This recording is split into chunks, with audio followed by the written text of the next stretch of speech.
Netanyahu formed an emergency unity government with his political rivals shortly after the war began. However, there have been growing signs of disagreement among political and military leaders over the war and Netanyahu's leadership. Eisenkot was the army chief of staff from 2015 to 2019 and said that he bears responsibility for the cross-border attack by Hamas. He also said that Netanyahu as prime minister also bears clear responsibility for what he called the worst event in the country's history. "We prevented a very wrong decision," he said, describing a shouting match in the cabinet. He also described how the war cabinet, which includes opposition members like himself, prevented Netanyahu and the heads of the army from launching an attack on the militant Hezbollah group in Lebanon in October, which he said would have realized Hamas's goal of widening the conflict. During the cabinet discussions, I said that if the issue of the hostages is not prioritized, then I am resigning from my position, Eisenkot said. The Israeli government has presented two objectives in the war following the October 7 assault by Hamas: to destroy the militant group and bring home the hostages. But Israelis, especially the families of hostages, have expressed growing doubts that the two goals are compatible. The interview, which was recorded earlier, was aired Thursday night and followed a televised speech by Netanyahu in which he reiterated that total victory over Hamas was the only way forward.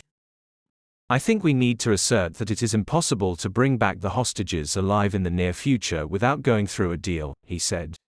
"Anyone who tells the public something different is selling illusions," he added, referring to Netanyahu's assertion that the hostages could be freed through a ground war.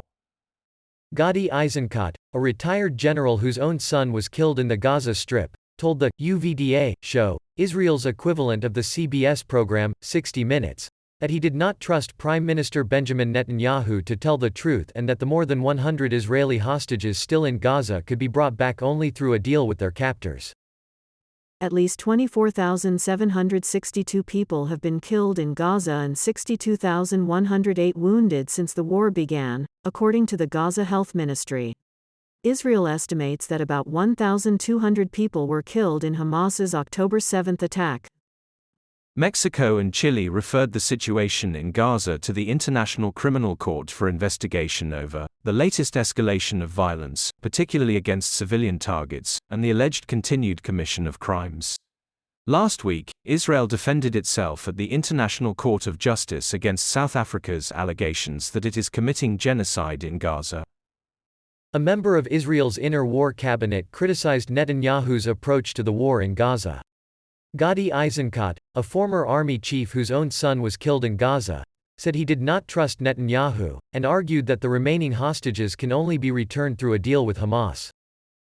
Netanyahu said that under any future agreement, Israel must have security control over the entire territory from the sea to the Jordan River, even though it clashes with the ideas of sovereignty for Palestinians.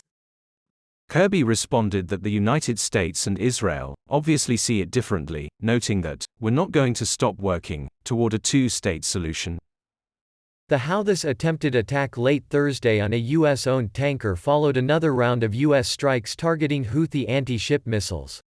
For months, the Houthis have been attacking ships in the Red Sea in what they say is retaliation for Israel's military campaign in the Gaza Strip.